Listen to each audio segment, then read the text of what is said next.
বাকি box office numbers এগুলো অত সময় আমার কাছে নেই সত্যি কথা, কারণ আমার জীবনটা এতটাই বড় যে আমি শুধু ওইটার মধ্যে পড়ে থাকি না। আর শুধু কথা বলাটা নয়, একটু ভেবে কথা বলাটাও হয়তো সুবিধা হয়। সেটা আমি ছোট বয়স থেকে আমি আই নেভার বিন ইম্পালসিভ।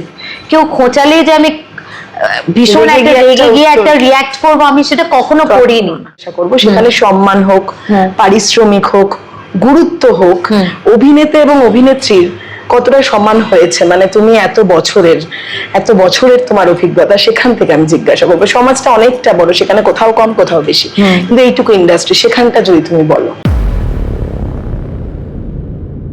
আমি just because I am working, just because আমি কাজ করছি, তাই জন্য আমি নিজেকে ভীষণ একটা এক্সকিউজ দিলাম যে আমি কাজ করছি বলে আমি ছেলে মেয়েকে দেখলাম না যে কিরকম ভাবে বড় হয়ে গেল হু করে। সেই জিনিসটাও আমি চাইছি না করতে, কারণ সেটা আমার মনে হয় can't be a good excuse. তো একদমই নেই প্লিজ। আমি ভীষণ আমার সব কো অ্যাক্টরদের সবাইকে ভীষণ ভীষণ ভালোবাসি, তাই জন্য কারোর সেই এনিমিটি, হ্যাঁ থ্যাংক ইউ সো মাচ, কিন্তু আমার কোনো এনিমিটি নেই। এখন যেরকম দুটো ছবি রিলিজ করলো, একটা দেবের একটা শুভশ্রী, দুজনই আমার ভীষণ ভীষণ প্রিয় মানুষ এবং দুজনের জন্যই আমার অনেক শুভেচ্ছা এবং শুভকামনা। ক্যামেরার সামনে দাঁড়াই তখন আমি জানি যে ওই দিকের মানুষদের জন্য আমাকে 100%টা দিতে হবে। এবার একই রকম ভাবে আমার বাকি লাইফটা, আমার বাকি যে রোলস গুলো আমার আছে সেখানে আমার মানে আমি মা হিসেবে, আমি মেয়ে হিসেবে, আমি স্ত্রী হিসেবে, বা আমার মানে আমি ছেলের বউ হিসেবে, বা এভরিথিং অল দ্য রোলস যেগুলোকে বলে, বোন হিসেবে, বন্ধু হিসেবে, সব রকম ভাবে আমি definitely I want to have a successful life. শুধু সাকসেসফুল ক্যারিয়ারের ব্যাপারটা আমার মনে হয় না।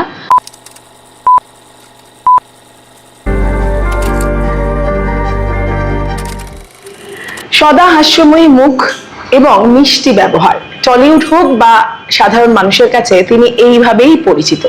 তবে পর্দায় যখন তিনি আসেন তখন হাত, পা, মাথা সবকিছু চালানোর পাশাপাশি যে কোনো সময় ঝড় তুলতে পারেন, আগুন জ্বালিয়ে দিতে পারেন। তিনি কোয়েল মল্লিক। তার ব্যক্তিগত জীবনে জিজ্ঞাসা করা হলে তিনি সবসময় বলেন যে ভীষণ বোরিং, আমার জীবনে তেমন কিছুই নেই। কিন্তু বোরিং হওয়ার মধ্যেও তার কাছে হয়তো বোরিং, কিন্তু এই যে এই শব্দটার মধ্যে আসলে কতটা সুখ, কতটা শান্তি, কতটা আনন্দ আছে সেটা তিনি সব সময় দেখিয়েছেন।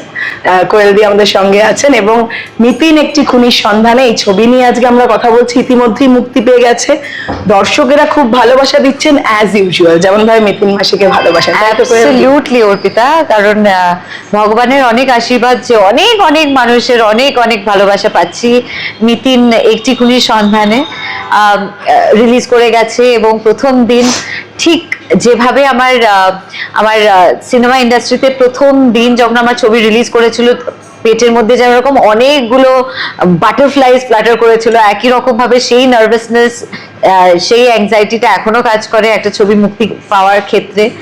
মনে হয় যে অডিয়েন্সের কেমন লাগবে, কারণ তাদের জন্যই ছবি করা, দর্শকের জন্যই, তাদের ভালোবাসার জন্যই ছবি করা। এবং আমি জানি যে তাদের ওই সময়টা একটা অমূল্য একটা সময় তারা দিচ্ছেন আমাদের ছবির জন্য, এবং পকেটের যে টাকাটা যাচ্ছে একটা তাদের ভালো মানে একটা উপার্জনের টাকা তারা ব্যয় করছেন ছবির জন্য, তো সেইটা ডেফিনেটলি সেই মূল্য দেওয়ার জায়গাটা তো আমাদের, এবং সেটা অন্তত আমরা আমাদের দিক থেকে চেষ্টা করি যে পুরোটাই মানে যতটা সম্ভব প্রাণপণে চেষ্টা করে যাতে ওনাদের কখনো এরকম না মনে হয় যে ইস সময়টাও নষ্ট, যাতে না করেন, অফকোর্স টাকাও নষ্ট, সময়ও নষ্ট, সেরকম যাতে কখনো ওনাদের মনে না হয়। অন্তত আমার তরফ, দেখো প্রত্যেকটা সিনেমার নিজস্ব একটা কপাল নিয়ে জন্মায়, সেটা নিয়ে আমি কিছু বলতে পারবো না। তাহলে তো প্রত্যেকটা অ্যাক্টরেরই সব ছবি ব্লকবাস্টার, কিন্তু সেটা তো হয় না কখনোই। প্রত্যেকটা ছবির নিজস্ব একটা লাক থাকে, একটা ভাগ্য থাকে। তো এই ছবির ভাগ্য টাচউড এখন অন্তত খুব দারুণ চলছে, মানুষের ভীষণ ভালো লাগছে। এবং আরেকটা ব্যাপার, এর আগেই যে স্বার্থপর, যেটা অলরেডি 50 দিন হয়ে গেছে, এত এত মানুষের ভালোবাসা পেয়েছে, তো সেটার জন্য আমি মানে ভীষণ কৃতজ্ঞ তার কাছে। অনেক দিন পর বোধহয় তোমার দুটো ছবি পর অনেক দিন পরে, মানে আমার মনেও পড়ছে না কবে, হ্যাঁ মানে এত গায়ে গায়ে, কারণ আমি অত ছবি করিও না, একদম মানে ক্যারিয়ারের বিগিনিং থেকেই হয়তো আমি ম্যাক্সিমাম বছরে 2 কিংবা 3টে আমার ছবি সব সময় তাই। আবার এক একটা বছর আমার ছবি হতো না, আবার এক একটা বছরে হয়তো একটা বছর আমার মনে আছে, কোন বছরটা খেয়াল করতে পারছি না, ম্যাক্সিমাম আমার হয়েছিল 5টা ছবি। সেটাতেই আমি ভেবেছিলাম 5টা ছবি এরকম মনে হয়েছিল এত বছরের মধ্যে। একটা বছর, কোনো একটা বছর, বহু বছর আগে সেটার কথা আমি বলছি। আর এখন এই মুহূর্তে যখন 2টো ছবি একদম ঘাড়ে ঘাড়ে রিলিজ করলো, আমার নিজের কাছে একটু ওভারডোজ লাগতে শুরু করেছে যে 2টো একদম ঘাড়ে ঘাড়ে ছবি রিলিজ। তো এবং তার সঙ্গে সঙ্গে আগের দিনই আমি বলছিলাম যে যখন দেওয়ালে ওই 50 দিনের একটা পোস্টার বেরিয়েছে আমাদের স্বার্থপরে, এবং তার পাশেই মিতিন মাসি একটা পোস্টার, তো একটা ছবি তুলেছি আমি আমার নিজের স্মৃতির জন্য, যে দুটো একসঙ্গে ছবি, আর পুরো দুটো না ভিন্ন ক্যারেক্টার, একেবারে অন্য স্বাদের ছবি, এবং ক্যারেক্টার্স গুলো না ভীষণ ক্লোজ টু মাই হার্ট। কারণ দেখো, অপর্ণার যে ক্যারেক্টারটা ওই ছবিটাতে স্বার্থপরে, সেই ক্যারেক্টারটা একেবারে আলাদা, এবং সে অনেক কথা বলতে গেলেই 10 বার ভাবে বোধহয়। হ্যাঁ, একটা কথা বলতে গেলে, আরে ইনি তো বলছেন না কিন্তু কাজও করছেন। ভীষণ ভীষণ মানে ভীষণ তীক্ষ্ণ, ভীষণ শার্প, ভীষণ গো গেটার, ভীষণ আগে থেকে জানে যে আমি একটা ইনভেস্টিগেশনে ঢুকছি মানে আমাকে জিততেই হবে, আর আমি লড়বো, আর আমি ফাটিয়ে লড়বো, সেরকম এই অ্যাটিটিউড। আর ওইদিকে অপর্ণার ক্যারেক্টারটা ম্যাক্সিমাম বাড়িতে গৃহিণীরা যেরকম হন, তারা ব্যথার কথাগুলো খুব তাড়াতাড়ি বলে উঠতে পারেন না। তো সেইটা একেবারে দুটো ভিন্ন স্বাদের গল্প, ভিন্ন ধারার, এবং দুটোতেই আমি ভীষণই ডেফিনেটলি, দেখো মিতিনের ক্ষেত্রে, মিতিন তো 2019 থেকে মিতিন যেরকম একটা, এবারে মিতিন ডেফিনেটলি অনেক বেশি পরিণত, কিন্তু অপর্ণার ক্ষেত্রে আমার মনে হয় এটা আবার ডেফিনেটলি একটা এক্সট্রা পাওয়া আমার ক্যারিয়ারে। একদম, মানে মিতিনকে মানুষেরা চেনেন, অপর্ণাকে তোমার মাধ্যমে, মানে অপর্ণাকেও চেনেন নিজেদের মধ্যে, পর্দায় এইভাবে দেখলেন। তুমি যেটা বললে কোয়েল, যে অনেক বছর পর এবং অনেক দিন পর বোধহয় যে এরকম গায়ে গায়ে ছবি, তুমি খুব হাতে গোনা ছবি করো, তো এই যে পরপর ছবি করতেই হবে, বা বক্স অফিস হিট, রেটিং, এগুলো কতটা ম্যাটার করে কোয়েল মল্লিকের কাছে, অভিনেত্রী কোয়েল মল্লিক? না দেখো, আমার কাছে যেটা ম্যাটার করে সেটা হচ্ছে আমি আমার কাজটা উইথ অ্যাবসলিউট অনেস্টি, একদম সত্যতা দিয়ে করব। পরিশ্রমের জায়গাটা আমি 100% দেওয়ার চেষ্টা করব, কারণ আমার মনে হয় এটা আমার এক দায়বদ্ধতা আছে অডিয়েন্সের প্রতি। সেই কমিটমেন্ট থেকে আমি সবসময় নিজেকে মনে করি যে I have to give in my best, কারণ সেই কমিটমেন্ট, কারণ এত মানুষের এত ভালোবাসা পেয়েছি, এত আশীর্বাদ পেয়েছি, এবং তাদের একটা কোনো, আমার মনে হয় আমার উপরে একটা রেসপন্সিবিলিটি বর্তায়, আমার একটা দায়িত্ব বর্তায়, যে তারা যে আশাটা নিয়ে আসছেন আমার ছবিটা দেখতে, আমি সেই জায়গা থেকে আমি অন্তত আমার দিক থেকে আমার বেস্ট দেওয়াটা চেষ্টা করব, সেটা একটা জায়গা। তো তাই জন্য বাকি বক্স অফিস নাম্বারস এগুলো অত সময় আমার কাছে নেই, সত্যি কথা। কারণ আমার জীবনটা এতটাই বড় যে আমি শুধু ওইটার মধ্যে পড়ে থাকি না। আর কারণ আমি জীবনটা অনেকজনকে মিলিয়ে আমি চলতে ভালোবাসি। আমার মা বাবার সঙ্গে আমার একটা রেসপন্সিবিলিটি আছে, আমার ফ্যামিলি, রানের ফ্যামিলি, তার দিকটাও আমার একটা রেসপন্সিবিলিটি, আমার মা বাবার এই দিকটারও পুরো একটা ফুল একটা রেসপন্সিবিলিটি, তাছাড়াও একটা আমার দায়িত্ব, আমার ছেলে মেয়েকে বড় করার একটা অ্যাবসলিউট দায়িত্ব। এবং সেই জায়গা থেকে আমি just because I am working, just because আমি কাজ করছি, তাই জন্য আমি নিজেকে ভীষণ একটা এক্সকিউজ দিলাম যে আমি কাজ করছি বলে আমি ছেলে মেয়েকে দেখলাম না যে কিরকম ভাবে বড় হয়ে গেল হু করে, সেই জিনিসটাও আমি চাইছি না করতে, কারণ সেটা আমার মনে হয় can't be a good excuse. তো তাই জন্য আমার জীবনটা অনেকটাই বড়। আর তো সিনেমা একটা অংশ, কিন্তু মানে ইন্ডাস্ট্রি সিনেমাটা একটা এইটুকুন একটা অংশ, সেটা সবটা নয়, বা সেটা 50% নয় বোধহয়। দেখো আমি যেটা, আমি একটা কথা অর্পিতা, আমি চিরকাল বিশ্বাস করে এসেছি, এবং সেটা আমি অন্তর থেকে বিশ্বাস করি, যে এত মানুষের এত ভালোবাসা এবং আশীর্বাদ ছাড়া আমি আজকে যতটুকুন হতে পেরেছি শুধু তাদের জন্য হতে পেরেছি। 22 বছরের ক্যারিয়ার, আমি যখন ভাবি যে কি করে এত তাড়াতাড়ি পেরিয়ে গেল, এবং সেটা হতো না যদি না তাদের ভালোবাসা এবং আশীর্বাদটা পেতাম।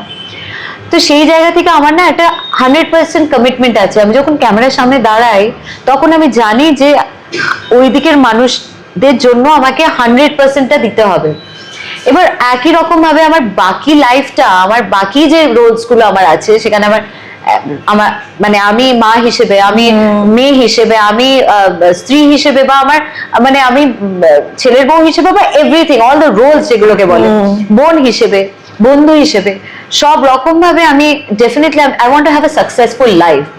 শুধু সাকসেসফুল ক্যারিয়ারের ব্যাপারটা আমার মনে হয় না, আমার মনে হয় পুরো লাইফটা অনেক কিছু মিলিয়ে লাইফ হয়, এবং সবটা নিয়েই আমি সেটাকেই আমার মনে হয় যে that is the end point of life, এবং সেটাই আমাকে হ্যাপিনেসটা দেবে। শুধু একটা পার্ট হ্যাপি আমি মানে শুধু এইটুকুনের জন্য, বা এই দিন এটা হলো ওইটা হলো খিচিপিচি হলো মিচিমিচি হলো এত কিছু আমি পারবো না ধরতে, কারণ আমার জীবনটা আমার মনে হয় যে ইটস ভেরি ট্রানজিয়েন্ট, ভীষণ তাড়াতাড়ি কেটে যায়, জানো তো, মুহূর্তগুলো আমাদের দেখতে দেখতে দেখতে কেটে যাবে।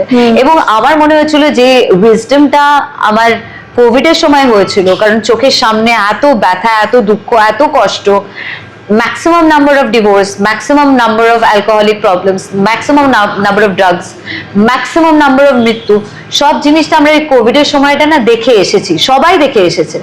তো আমার মনে হয় যে ওই সময়টা থেকে না ম্যাক্সিমাম মানুষের অন্তত হওয়া উচিত যে জীবনটা এত ছেলে খেলা নয়, যে কারণ আজকে আমরা আছি, কালকে কোথায় আমরা থাকবো সেটা আমরা কেউ জানি না। তো সেই জায়গাটা সব জিনিসটা এত এক্সট্রা করে ভাবার ওই করা ওভারথিংক করে না বোধহয় কোয়েল না, আর এটা না না অর্পিতা, এমনিতে জিনিসটাও ভুল। আমরা ভাবি ও বাবা ইটস ভেরি কমপ্লিকেটিং লাইফ, ও বাবা ভীষণ কমপ্লিকেট হচ্ছে, কিছুই কমপ্লিকেটেড নয়, লাইফ ইজ লাইফ ওরম ভাবেই চলবে, কিন্তু তুমি কতটা লাইফটাকে কমপ্লিকেট করছো সেটা তোমার নিজের মাইন্ডের ব্যাপার। তো আমি সেটাই মনে করি, এবং সেইভাবেই আমি চলার চেষ্টা করি। আমার মনে হয় এন্ড প্রোডাক্ট মানে অন্তত একটা তুমি মানুষকে ভালোভাবে একটা ভালো স্মৃতির মধ্যে তুমি যদি থাকতে পারো, সেটাই আমার কাছে অনেক। একদম এবং তুমি যেভাবে বললে জীবনটাকে যেভাবে দেখো, সত্যি আমরা খুব ছোট ছোট জিনিস নিয়ে এত ভাবি, এত মাথা ঘামাই বলে বোধহয় এত অশান্তি চারিদিকে, মানে এইটুকু জিনিস নিয়েও আমরা প্রচন্ড ডিপ্রেসড হয়ে যাই। সেটা বোধহয় কোয়েল দিনা খুব ছোট জিনিস হয়তো এফেক্টই করে না কোয়েল মল্লিককে, তাই না? মানুষ হিসেবে আমাকে একেবারে এফেক্ট করে না, কারণ আমার মনে হয় আমার সিস্টেমটাই ভীষণ অটো ফিল্টারিং এ কাজ করে, যেটা হয় না যে আমি ছেকে ঠিকটাই নেব, আর বাকিগুলো যেগুলো দরকার নেই, যে নয়েজটা, যে এক্সেসিভ নয়েজ পলিউশন যেটাকে বলে, সেই জিনিসগুলো আমার কানেই ঢোকে না, আমার মাথাতেও আসে না, আমার ইন্টারেস্টই নেই ভাবার ওই জায়গাটা। তো সেটা আমার না মনে হয় একটা অটো ফিল্টারিং এ এই জন্য কাজ করে, কারণ আমি মানুষ হিসেবে ভীষণ শান্তিপ্রিয় মানুষ, এবং আমি শান্তিতে থাকতে ভালোবাসি, আমি ভালো রাখাতে বিশ্বাস করি। তো তাই জন্য এই সব জিনিসটাই আমার কাছে অনেক বেশি ইম্পর্টেন্ট। ভালো থাকাতেও নিশ্চয়ই, মানে এটা খুব ইম্পর্টেন্ট, সেটা ভীষণ মানে আমাদের মেয়েদের কাছে সেটা ভীষণ ইম্পর্টেন্ট। কারণ আমার মনে হয় এটা আমি স্বাস্থ্যকরের ক্ষেত্রেই বোধহয় ম্যাক্সিমাম বলেছিলাম, যে ম্যাক্সিমাম গৃহিণীরা বা ম্যাক্সিমাম মহিলারা বা অনেক পুরুষ আমি জানি, তারা নিজেদের মোমবাতির মতন করে সবাইকে আলো দিতে দিতে নিজেরা কিরম ভাবে গলে যাচ্ছে, তারা নিজেরা ছোট হয়ে যাচ্ছে, সেটা তারা হয়তো নিজেরাই বুঝতে পারেন না। অনেক সময় কেটে যায়, তারপরে হয়তো খেয়াল করেন, হয়তো খেয়ালই করতে পারেন না, পুরো জীবনটাই কেটে যায় শুধু অন্যদের আলো দিতে দিতে। সেই জায়গা থেকে দাঁড়িয়ে তো ডেফিনেটলি এটা আমার মনে হয় যে নিজে ভালো থাকলেই হয়তো অনেক দিন ধরে মানুষকে ভালো রাখাও যায়। ভালো নিজে না থেকে তো অন্য কাউকে ভালো রাখা তো খুব ডিফিকাল্ট। আবার এটাও ভুল যে শুধুই আমি নিজের কথা ভাববো, কারণ শুধুই যারা নিজের কথা ভাবে এন্ড অফ দ্য ডে তারা একা হয়ে যায়, আর সেটা ক্লিয়ার, সেটা মানে কেউ কখনো কোনোদিন এক্সেপশন হতে পারে না, যে আমি নিজের জন্য ভাবলাম, আমি শুধু নিজে ভালো থাকার ব্যাপারে ভাবলাম, আর কারোর কোনো দায়িত্ব নিলাম না, তাতে আমি দারুণ একটা দুর্দান্ত জীবন কাটালাম, সেটা হতে পারে না। একটা সময় অবধি, সেটা একটা সময় একটা মুহূর্ত, কিছু মুহূর্ত। কিন্তু তুমি যদি সত্যি ভালো থাকতে চাও, তাহলে তোমাকে শেয়ার করতেই হবে। তুমি একা একা কতটা ভালো বিরিয়ানি খেতে পারো, তুমি একা একা কত ভালো সিনেমা দেখতে পারো, একা একা কি করতে পারো তুমি জীবনে। একদম তোমার তো কারোর সঙ্গে শেয়ার করতে হবে না, যে ভালো লাগা, ভালো বাসার জায়গাগুলো তো তুমি আর একটা মানুষের সঙ্গে না শেয়ার করলে তাহলে তো ভালোবাসাটা মানে। তবে কোয়েলি সেরকম একটা মানুষও বোধহয় দরকার আমাদের জীবনে, সেই মানুষটাও এখন পাওয়া সবসময় দেখবে যায় না। না দেখো, ভুল মানুষ আমরা বিশ্বাস করি, ভুল মানুষ চুজ করি লাইফে, সেটাও হয় আবার অনেক ক্ষেত্রে, তাই না? সেটা হয়। আমার কিছুক্ষণ আগে একজনের সঙ্গে ফোনে কথা হচ্ছিল এবং সেই ব্যাপারে একজনের কথা বলছিল যে আসলে আমার মনে হয় ভুল সঙ্গতিতে পড়ে গেছে সে, একজনের কথা বলা হচ্ছিল এবং আমি বললাম যে না, এটা আমার মনে হয় যে একটা ইংলিশে কথা আছে, birds of same feather flock together, মানে হচ্ছে তুমি যেরকম সেরকমই মানুষকে তুমি অ্যাট্রাক্ট করবে। ঠিক। তো তোমার যদি মনে হয় ওই জায়গাতে তোমার ভাবনা চিন্তার সঙ্গে ম্যাক্সিমাম ভাবনা চিন্তা যদি না মেলে, তাহলে অটোমেটিক্যালি তোমার হয়তো একজনের সঙ্গে মিলবে, সেই একজনটা কিন্তু তোমার সলিডই হবে। এরম নয় যে আমার একগাদা লোক বন্ধুদের সঙ্গে আমি দারুণ থাকবো, সেটা নয়। একজন থাকুক কিন্তু সলিড থাকুক, পিওর থাকুক, যে তোমার সঙ্গে তোমার পাশাপাশি চিরকাল, মানে এরম না যে তোমার ভালো সময় তখনই তোমার পাশে ঘুরছে আর তোমার যখন মন্দ সময় তখন তোমার পাশ থেকে বেরিয়ে যাচ্ছে, তখনই তো মানুষকে চেনা যায়, রাইট? একদম। কারণ ভালো সময়ের জন্য তো ম্যাক্সিমাম বন্ধুই পাওয়া যায়, অন্য সময়গুলোই তো বোঝা যায় যে কে বন্ধু আর কে নয়। একদম ঠিক ঠিক। কোয়েলি, একটা কথা আমার খুব জিজ্ঞাসা করা ইচ্ছে যে একমাত্র আমি শিল্পী বলছি, অভিনেতা অভিনেত্রী না, একমাত্র শিল্পী যাকে নিয়ে টলিউডে ট্রোলিং হয় না। কোয়েল মল্লিককে নিয়ে কোনো নেগেটিভ কথা হয় না, কোনো ট্রোলিং হয় না, এটা তুমি কিভাবে দেখো? মানে এটার জন্য তুমি আলাদা করে যে এফোর্ট দাও, খুব প্রচন্ড সচেতন ভাবে পা ফেলো, প্রত্যেকটা সিদ্ধান্ত নাও বা প্রত্যেকটা কথা বলে, সেটা তো নয়। হ্যাঁ, তুমি যেমন তুমি তেমনই থাকো, কিন্তু একমাত্র তুমি যাকে নিয়ে সত্যি কোনো ট্রোলিং হয় না, এটা তুমি মানে কিভাবে দেখো? কেন বলছো? হয় না সত্যি? না দেখো অর্পিতা, আমার মনে হয় যে মানে আমি কি বলবো, তাতে তো আমার কিছু বলার নেই, থ্যাংক ইউ সো মাচ, বলা ছাড়া আর কিছু বলার নেই। কিন্তু আমি জেনারেলি একটু, আমার মনে হয় আমি খুব একটা ইম্পালসিভ নই। একজন আমাকে আগের দিন জিজ্ঞেস করছিল আমি 20 বছর আগের আর এখনের কতটা আমি আগে পার্থক্য ফিল করি। ডেফিনেটলি বয়সের সঙ্গে সঙ্গে, মা হওয়ার সঙ্গে সঙ্গে সব জিনিসটার একটা উইজডম বদলায়, একটা দৃষ্টিভঙ্গি বদলায়। জীবন অনেক অনেক অনেক কিছু শিখিয়েছে, অনেক কিছু দিয়েছে, অনেক কিছু দেয়নি, এবং দেয়নির মধ্যে থেকেও অনেক কিছু শিখিয়েছে আমাকে। তো সেই সব জিনিসটাই থেকে আমার মনে হয় যে এটাই আমি বলবো যে আমি এটুকুন জানি যে শুধু কথা বলাটা নয়, একটু ভেবে কথা বলাটাও হয়তো সুবিধা হয়। সেটা আমি ছোট বয়স থেকে আমি আই নেভার বিন ইম্পালসিভ। কেউ খোঁচালেই যে আমি ভীষণ একটা রেগে গিয়ে একটা রিয়াক্ট করবো, আমি সেটা কখনো করিনি। কারণ আমি মানুষটাই, আমি ওটাতে বিশ্বাস করি না। আমার মনে হয় যে কেউ আমাকে রাগালে আমি আমার জায়গাটা আমি ভীষণ আমার জায়গাটাই আমি ভীষণ সলিড, এবং সেই জায়গায় আমি খুব একটা ভীষণ ইরিটেটেড হয়ে, ভীষণ ফ্লাস্টার্ড হয়ে অনেক কিছু একটা রিয়াকশন দিলাম, অনেক কিছু বললাম, সেই ধাতের মানুষ আমি নই। তো তাই জন্য হয়তো সেই জায়গা থেকে আমার অনেকটা ইজি হয়েছে, কারণ আমি কখনো লুজ কমেন্টস যেগুলোকে বলে সেগুলো কখনো গড়নি, অন্তত পক্ষে আমার যতটা মনে আছে আমি কখনো করিনি। কারণ আই ফিল, কারণ আমি মাইন্ডফুলি থাকতে ভালোবাসি। কারণ কাউকে কোনো কথা জাস্ট ফর দ্য সেক বলা, ঝগড়াঝাটির মধ্যে, অশান্তির মধ্যে থাকা আমি একদম পারি না করতে, আমার সিস্টেমটাই অ্যালাউ করে না। তাই জন্যই হয়তো ওই জায়গাটা একটু বোরিং, তাই জন্য ট্রোলিংটা হয়। বোরিং একেবারেই নয়, কিন্তু এটা লাকিও বোধ হয় যে আশেপাশের মানুষগুলোকেও তুমি পেয়েছো, সেই ধরনের মানুষদের সঙ্গেই তুমি থাকো। চুজ করাটাও খুব ইম্পর্টেন্ট, তুমি পেয়েছো, তারাও সেরকমই। আমি যদি ডানে ডাকে দেখি সকলেই, মানে তোমরা মানে সকলেই ভীষণ ব্যক্তিগত। রঞ্জিত বাবুকে যদি দেখি, তাদের জীবন আলাদা এই কারণেই, মানে জীবনটা আলাদা এবং কাজটা দুটোকে কখনো গোলাননি। একেবারেই না, কারণ দেখো আমার মনে হয় সবাই তো ওরকমই, মানে তারা কাজে যায়, কাজের জায়গাটা তো ডেফিনেটলি তাদের কমিটমেন্ট তো থাকে, এবং তার সঙ্গে সঙ্গে তারা যখন বাড়িতে যান তারা একেবারে বাড়ির একজন মেম্বার। তো একই রকম ভাবে আমিও কখনো বলাইনি, কারণ আমার কাজের জায়গাটা কাজ, and absolute work, I mean complete work। আর তারপরে আমি যখন বাড়িতে ফিরি, তখন বাড়ি মানে হচ্ছে আমি আমার ফোন আলাদা অন্য জায়গায় থাকে, এখন তার জন্য অনেক বেশি কমপ্লেইন শুনতে হয়, কি রে রিপ্লাই দিলি না, সেরকম একটা ব্যাপার। কিন্তু আমি যখন আমার বাড়িতে থাকি, আমার নিজের ফ্যামিলির সঙ্গে থাকি, তখন জেনারেলি আমার ফোনটাকে একদম দূরে সরিয়ে রাখি, কারণ সেই ডিস্ট্রাকশনটা আমার পছন্দ হয় না। কারণ ফোনে মানেই হচ্ছে তো একটা সময় যাবে, তো সেই সময়টা আমি আলাদা করে, আমি না ইমোশনালি প্রেজেন্ট থাকতে পছন্দ করি। ধরো আমি তোমার সঙ্গে কথা যদি বলি, তখন আমি আই উইল বি প্রেজেন্ট, কারণ আমি জানি যে এই সময়টা আমার কাছে খুব ইম্পর্টেন্ট। তো তাই জন্য আমি তোমার সঙ্গে আছি অথচ নেই। আমি যদি ফোনে থাকি, তার মানে তো আমি আছি কিন্তু নেই, রাইট? থেকে তো কোনো লাভ নেই, একদম একদম থেকে তো কোনো লাভ নেই। তো আমি তো তাই জন্য সেই জায়গা থেকে আমার মনে হয় যে আমি দুটো জায়গাকে পুরো অ্যাবসলিউটলি ক্যাটেগরাইজ করতে ভালোবাসি, যে এটা আমার বাড়ি, এটা আমার কাজ, আর দুটো একদম সম্পূর্ণভাবে আলাদা আলাদা। একদম 3টে ছবি মুক্তি পেল এবং মুক্তির দিনই সকালে আমরা দেখলাম প্রত্যেকটা ছবির ক্ষেত্রেই ধরো দেবদার ক্ষেত্রে, শুভশ্রীদির ক্ষেত্রে তাদের ফ্যান ক্লাবেরা প্রচুর কিছু করলো। কোয়েল মল্লিকের আজ পর্যন্ত কখনো দেখিনি। এটা কোয়েল মল্লিকের মানে কি বলবো এটা নিয়ে, এটা আমার মনে হয় আমার ফ্যানেরাও বা যারা আমাকে ভালোবাসেন, যারা আমার অনুরাগীরা, তারা আমার মনে হয় কোনো একটা জায়গায় তারা জানেন যে আমি কেমন, এবং তার জন্যই হয়তো তারাও অনেকটা আমার মতন হয়ে গেছে।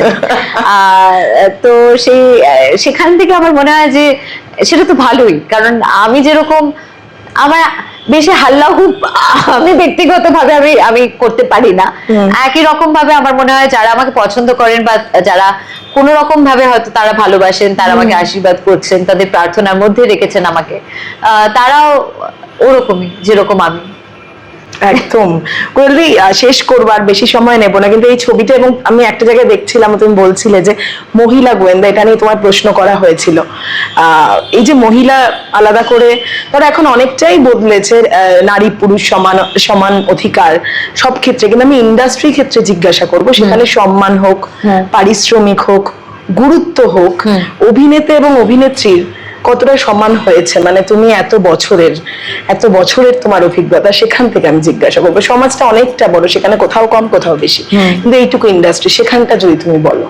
শুধু ইন্ডাস্ট্রি ক্ষেত্রে তুমি বলছো, ইকুয়ালিটির কথা বলছো? দেখো, আমার মাথায় আমি কখনো এই সময় আমার মাথাতেই এই জিনিসটা আসেনি যে আমাকে আমার নিজের রাইটের জন্য ফাইট করতে হবে, কারণ ওরকম পরিস্থিতিতে আমি কখনো পড়িনি। আমার সব থেকে কাছের যারা, আমার বাবা, রানে, মানে যে পুরুষদের কথা বলছি, তারাই তো সব থেকে ফার্স্ট ফিল করায় যে তুমি একটু আলাদা, তোমার জায়গাটা এরকম। কিন্তু সেই জায়গা থেকে আমি এতটাই সম্মান পেয়েছি তাদের কাছ থেকে। আমি আমার বাবার কাছ থেকে মেয়ে হিসেবে আলাদা করে, মেয়ে মানে আলাদা কখনো আমি ফিল করিনি। আমি বোধহয় হয়তো কথাটা বুঝতে পেরেছি, মানে অনেক ভাই বোন আছে, সকলেই সমান, সবাই এক। আমি কখনো এই পুরো যৌথ পরিবারে আমি বড় হয়েছি, আমি কখনো এক সেকেন্ডের জন্য, শুধু আমি নই, আমার কোনো দিদিরা, আমার কোনো বোনেরা কখনোই ফিল করেনি। তাই জন্য সেই জায়গা থেকে আমরা বাড়ি থেকেও আমরা কখনো ফিল করিনি, এবং পরবর্তীকালে সিনেমার ক্ষেত্রেও আমি কখনো কোনো সময় কোনো জায়গা থেকে আমাকে মনে করানো হয়নি যে আমি সমান নই। তো তাই জন্য আমার কাছে এই যে ধরো ফেমিনিজমের কথা যে লোকেরা অনেক মানে অনেক জোরে জোরে বলেন, আমার কাছে ফেমিনিজম মানে আর কিছু নেই, ইকুয়ালিটি। কারণ আমার মনে হয় প্রত্যেকটা মানুষ, irrespective of gender or anything, সম্মান পাওয়া উচিত। এবং সেই জায়গা থেকে আমি আমার মনে হয় ভীষণই পেয়েছি। তাই জন্য আমি কখনো আগেও যেরকম ফেস করিনি, এখন আমি সেই জায়গা থেকে আমি কোনো কথাই বলতে পারবো না। আমি ভীষণই প্রচুর মানুষের কাছ থেকে, আমাদের ইন্ডাস্ট্রির মধ্যে থেকে বলছি, প্রচুর মানুষের কাছ থেকে আমি সম্মান এবং ভালোবাসা একেবারেই পেয়েছি, নির্বিশেষে, মানে ছেলে মেয়ে বলে আলাদা করে কিছু হয়নি কখনো। এটা আলাদা করে বলারও প্রয়োজন হয়নি কখনো, কাজ নিজে বুঝিয়ে দেওয়া যায়। আলাদা করে বলার মধ্যে খুব প্রয়োজন ছাড়া কোনো সিচুয়েশন, আমি ধরো কোনো সিনেমার জন্য ধরো কখনো বলছি, যেরকম ধরো স্বার্থপরের ক্ষেত্রে আমি যখন বলেছিলাম, তখন হয়তো বলেছিলাম, বা মিতিন মাসি যখন প্রথম আমাকে বলা হয়েছিল মহিলা গোয়েন্দা, আমি বললাম গোয়েন্দার আবার মহিলা পুরুষের কি মানে, একদম তখন আমার কাছে একটু মানে সারপ্রাইজিং লেগেছিল। আমি ইনফ্যাক্ট একটা পজ নিয়ে ভাবছিলাম যে কথাটা আমার মাথাতেও কেন আসেনি, যে আমি প্রথম মহিলা গোয়েন্দা, আমি মহিলা, তাই জন্য মহিলা গোয়েন্দা। কিন্তু তার জন্য আমরা তো কই ফেলুদাকে পুরুষ গোয়েন্দা বলি না, আর ব্যোমকেশকেও পুরুষ গোয়েন্দা বলি না, তাহলে মিতিনকে কেন মহিলা গোয়েন্দা বলবো আমরা? একদম, কারণ সেটা তো পুরোটাই ব্রেনের ব্যাপার, সেখানে তো কোনো মাসল পাওয়ারের ব্যাপার নেই। কারণ একজন ডিটেকটিভ মানে হচ্ছে brain power, it's not about muscle power. Muscle পাওয়ার একটা অন্য জায়গা। মাসল পাওয়ারের ক্ষেত্রে আমি সেখানে সেটাও তুমি করেছো এই ছবিতে, সেটা করেছি, কিন্তু সেটা আমি ডিবেটের জায়গায় রাখতে চাই না, একদম সেটা অবভিয়াসলি। কারণ যেরকম মহিলাদের একটা ইনটিউটিভ পাওয়ার থাকে, যে কারণে মিতিন মাসিতে থার্ড আই এজেন্সি, কারণ আমাদের তৃতীয় নয়নটা ভীষণ স্ট্রং, আমাদের ইনটিউটিভ নেচারটা ভগবান ওরকমই দিয়েছেন আমাদের, এবং পুরুষদের মাসল পাওয়ারটা ভীষণ স্ট্রং। সেটা নিয়ে তো ইট ইজ মানে নট ডিবেটেবল, এটা তো একদম আমরা বলতেই পারবো না এটা নিয়ে কোনো কথা। তো সেই জায়গায় কিছু কিছু ক্ষেত্রে হয়তো কিছু কিছু সিনেমার ক্ষেত্রে আলাদা করে মহিলাদের ব্যাপারে কথা বলতে হয়েছে, কিন্তু মানুষ হিসেবে আমি আমার মনে করি যে আমি ভীষণই সম্মান পেয়েছি মহিলা হিসেবে, এবং আমাকে আলাদা ভীষণ জোর গলায় বলতে হয়নি মহিলা নিয়ে যে আমি মহিলা, একদম ভীষণ প্ল্যাকার্ড নিয়ে তুলে আমাকে সেটা কখনো করতে হয়নি। একদম। যাই হোক, মিতিন তো একটিখানি সন্ধানে রয়েছেন, অনেকে দেখেননি, দেখবেন। যদি কোয়েল মল্লিককে জিজ্ঞাসা করা, কোয়েল মল্লিক কিসের সন্ধানে থাকেন সব সময়? আমার মনে ভালোবাসার সবসময় আমি যেখানে ভালোবাসা দেখি টুক করে কুড়িয়ে ফেলি, কুড়িয়ে আমার নিজের জায়গায় রাখি, কারণ ওই জায়গাগুলো প্রত্যেকটা জায়গার মানুষের ভালোবাসা। এবং এই ইন্ডাস্ট্রি আমাকে এত কিছু দিয়েছে না অর্পিতা, এত তাড়াতাড়ি মানুষের মনের মধ্যে আমরা পৌঁছে যাই, কারণ আমাদের ইন্ডাস্ট্রিটাই এত সুন্দর একটা ইন্ডাস্ট্রি, যেখানে সিনেমাতে দেখতে দেখতে কত মানুষ তারা অবচেতন মানসিকতার মধ্যে থেকে আমাদেরকে না নিজেদের বাড়ির মধ্যে নিয়ে নেয়। মানে তারা মনে করে যে এ তো আমার বোন, এ তো আমার বন্ধু, এ তো আমার, যাই হোক, কিন্তু সেই জায়গা থেকে দাঁড়িয়ে আমার মনে হয় যে আমরা ভীষণ কাছের মানুষ হয়ে যাই অনেক মানুষের ক্ষেত্রে। তো তাই জন্য আমি ভালোবাসাটা যেখানেই পাই, ধরো কোনো অনুরাগীর চোখে সে যখন আমার দিকে তাকায়, সে একটা বিশাল ভালোবাসা, সে ভীষণ আমাকে চেনে একটা টাইপের এক্সপ্রেশন দিয়ে, তখন আমি সেই এক্সপ্রেশনটা ফিরে দেওয়ার চেষ্টা করি যে হ্যাঁ আমিও তোমাকে ভীষণ চিনি।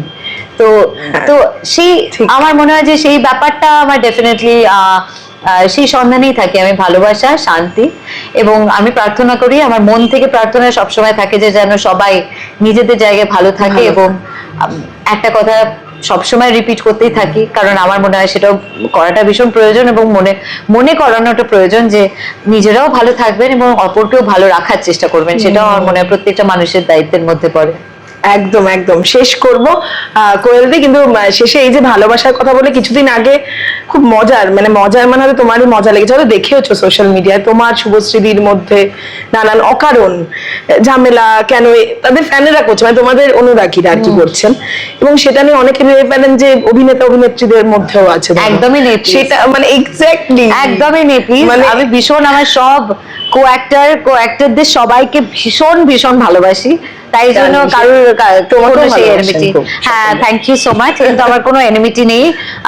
এখন যেরকম দুটো ছবি রিলিজ করলো, একটা দেবের একটা শুভশ্রী, দুজনই আমার ভীষণ ভীষণ প্রিয় মানুষ, এবং দুজনের জন্যই আমার অনেক শুভেচ্ছা এবং শুভকামনা। আমি ডেফিনেটলি চাইবো যে, আর ইন্ডাস্ট্রির জন্য খুব ভালো যদি সবকটা ছবি দারুণ রমরমিয়ে চলে, তাহলে ইন্ডাস্ট্রির জন্য খুব ভালো। So I definitely wish luck to everybody. একদম। শেষে একটা কোয়েশ্চেন করছি, সেটা হচ্ছে যে শেষ করেও করতে পারছি নাকি, শেষই করছি এটা, এই কোয়েশ্চেনটা করছি। তুমি শুরু থেকে শুধু অনেক কিছু পেয়েছি, অনেকে আমার অনেক কিছু দিয়েছেন তুমি বলে গেলে, ধর না পাওয়া তো থাকে আমাদের জীবনে প্রচুর, আমরা সেটা নিয়ে অনেক বেশি ভাবি, অনেক কথা বলি, সেই জন্য আমরা অনেক আঘাত পাই। কোয়েল দি কি সেটা ভাবো খুব আলাদা করে, যেগুলো পেলাম না, পাওয়া হলো না, পাইনি, সেটা কতটা ভাবায়, নাকি সেগুলোকে আমি কখনো না, মানে ভগবান যে জীবনটা আমাকে দিয়েছেন, তারপরে আমি যদি ভগবানের কাছে কোনো ব্যাপারে নালিশ জানাই তাহলে ভীষণই ভুল হবে। কারণ আমি বেশি আলাদা করে কারণ কিছু বলবো না, কিন্তু এইটুকুন বলতে চাই যে touch wood I have a very blessed life. তো সেই জায়গায় অনেক যেটা আমি আগেই বললাম অর্পিতা, যেগুলো পাওয়ার ছিল সেগুলো পেয়েছি, যেগুলো না পাওয়ার সেগুলো পাইনি।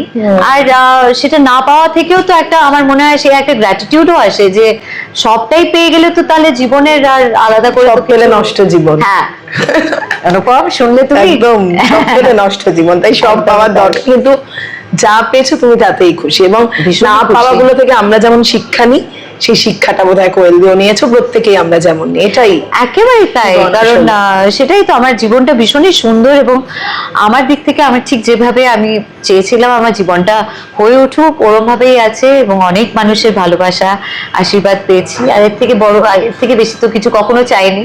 তো তাই জন্য ইটস এ বিউটিফুল লাইফ। একদম একদম। Thank you so much. সার্থকর 50 দিন হয়ে গেছে সাকসেসফুলি, এবং কিন্তু মিতিন একটি খুনির সন্ধানেও, সেটাও কিন্তু 50 আরো এক্স্যাক্টলি আরো বেশি কিন্তু চাই, সেটা ডেফিনেটলি একটা আবদার রইলো। আর সামনেই তো নতুন বছর, তো উইশিং এভরিবডি ফ্যান্টাস্টিক 2026। খুব ভালো থাকুন আপনারা, আনন্দে থাকুন, সুস্থ থাকুন, সুন্দর থাকুন, ভালো থাকুন, আর সকলকে ভালো রাখুন। Thank you. Thank you.